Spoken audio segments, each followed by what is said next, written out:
ہم جب دیکھنے آتے ہیں کہ اس میں اور افراد کی نام جس میں ہیں وہ ہیں عبداللہ بن جعفر، اسماعیل بن جعفر صادق، اور اس میں ایک بہت اہم قبر جو بہت چھوٹی سی ننھی سی قبر ہے وہ ہے رسول اللہ کے پیارے فرزند حضرت ابراہیم علیہ السلام کی. اسی قبرستان میں اس بانو کی، اس خاتون محترم کی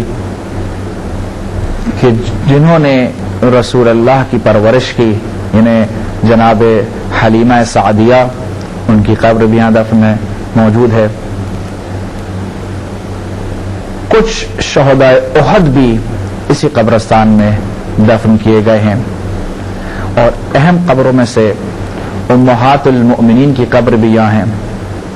یہ غالباً صرف دو امہات المؤمنین کی اس مقام پر نہیں ہے، جس میں سے ایک حضرت خدیجہ کہ جن کی قبر جو ہے وہ مکہ مکرمہ میں موجود ہے، جنت المعلی میں، اور باقی تمام کی قبریں یہاں پر ہی موجود ہیں اسی قبرستان میں. اس قبرستان کو جنت البقیع کیوں کہا جاتا ہے؟ یہ سوال اکثر کیا جاتا ہے. بقیع الغرقد ان جھاڑیوں کو کہا جاتا ہے کہ جو خاردار ہوتی ہیں، کانٹے دار ہوتی ہیں، اور کیونکہ اس میدان میں یہ جھاڑیاں ہوا کرتی تھی، اور رسول اللہ نے جب ایک صحابی کو اپنے دفن کرنا تھا، انتقال ہو گیا تھا ان کا، تو رسول اللہ نے اپنے دیگر صحابیوں کو کہا، اصحاب کو، کہ ان جھاڑیوں کو ہٹایا جائے اور ان کی قبر یہاں پر بنائی جائے. جناب عثمان ابن مظعون تھے جو پہلے صحابی تھے جو اس قبرستان میں مدفون ہیں. اور اگر آپ جنت البقیع کی زیارت خدا آپ کو نصیب کرے، جب آپ جنت البقیع میں جائیں گے اور دروازے سے داخل ہوں گے تو بالکل سامنے کی طرف ایک تھوڑی سی اونچائی کے اوپر، اگر آپ کو لگے کہ ٹیلا جیسا ہے، اس پر وہاں پہ قبر موجود ہے حضرت عثمان ابن مظعون کی.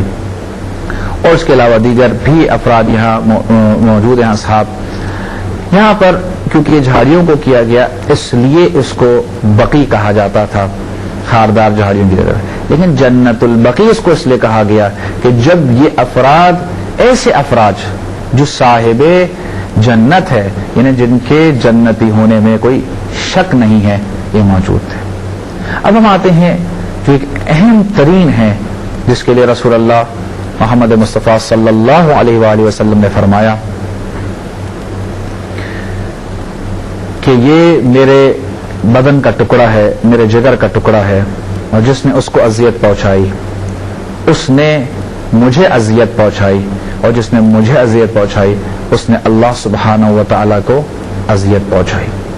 اور یہ وہ ہستی، یہ وہ شخصیت ہے جناب فاطمہ زہرا سلام اللہ علیہا، کہ جو وہ فرزند ہیں، وہ بیٹی ہیں رسول اللہ کی، جسے رسول اللہ نے خطاب دیا ام ابیہا، یعنی اپنے باپ کی ماں.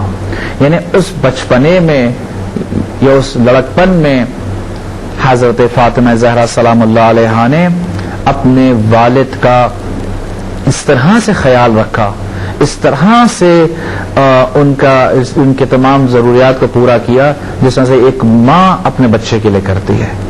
اور ایک چھوٹی بچی ہو کر انہوں نے وہ تمام چیزوں کو بھرپور انداز سے پیش کیا. یہ وہ فرزند، یہ وہ بیٹی ہے کہ جس کے لیے رسول اللہ تعظیم میں کھڑے ہو جایا کرتے تھے. کبھی ہم نے اپنی ثقافت میں نہیں دیکھا کہ کوئی باپ اپنی بیٹی کے لیے کھڑا ہوتا ہو، لیکن رسول اللہ کی سیرت میں ہمیں یہ نظر آتا ہے کہ رسول اللہ محمد مصطفیٰ صلی اللہ علیہ وآلہ وسلم جب بھی ان کی دختر تشریف لایا کرتی تھیں ان کے گھر پر تو ان کے احترام میں کھڑے ہو جایا کرتے تھے. اور جب یہ گھر پر جاتی تھی یا گھر پر تشریف لے کر آتی تھیں تو رسول اللہ انہیں اپنی عبا اتار کر، یہ عبا جو لباس ہوتا ہے ایک احترام کا، اسے اتار کر زمین پر بچھاتے تھے اور اس کے بعد اپنی بیٹی کو وہاں پر بٹھایا کرتے تھے. اور اس سے بھی ایک با اہمیت بات کہ رسول اللہ اپنی جگہ پر بٹھایا کرتے تھے جہاں پہ خود تشریف فرما ہوتے تھے. وہ کہتے تھے بیٹا یہاں بیٹھو. اور جب بھی تشریف لانا، بیٹی کا بوسہ لینا، اسے پیار کرنا، محبت سے خیال کرنا، اس کے بارے میں اتنی جسے کہتے ہیں کہ تاکید دی گئی ان کی خیال کرنے کے لیے. کہا یہ جاتا ہے، مورخین فرماتے ہیں کہ ان کی قبر بھی جنت البقیع میں ہی موجود ہے. البتہ یہ بھی ایک المیہ ہے امت مسلمہ کے لیے کہ رسول کی ایک بیٹی، اور اتنی پیاری بیٹی، اور بالخصوص وہ کہ جو اعلان نبوت اور رسالت کے بعد پیدا ہوئی، جس کے لیے اتنی خیال کیا گیا، اور جن کو کہا گیا کہ جنت کی خواتین کی سردار ہے. یعنی دنیا کی تمام خواتین، اور جنت کی خواتین میں سے کون ہیں؟